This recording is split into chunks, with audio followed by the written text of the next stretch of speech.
দেখো আজকে আমার কাছে একটা ক্লায়েন্ট এসেছিল যার অনেক দিন আগে সে স্ট্রেটনিং করিয়েছিল। দেখতেই পাচ্ছ আমি নিচের দিকে যেখানে হাত দিয়ে ধরে আছি এইটুকু হেয়ার আছে আগের সেই কেমিক্যাল ট্রিটেড, বাকি পুরোটাই ওর নিউ গ্রোথ হেয়ার।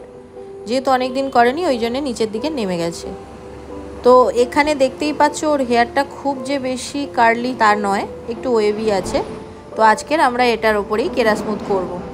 দেখো এখন হলো আফটার কেরাসমুথ এই রেজাল্ট।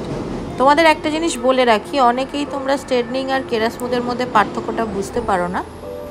তাদের জন্য বলি, এটাতেও তোমার হেয়ার ন্যাচারাল স্ট্রেট লাগবে, কিন্তু গ্লসটা স্ট্রেটনিংয়ের থেকে অনেক বেশি হবে, কারণ এটা কেরাটিনের একটা লেয়ার দিয়ে তোমার সেই স্ট্রেটনিং লুকটাকে আমরা লক করছি। তো এটাতে গ্লসটা অনেক বেশি আসে।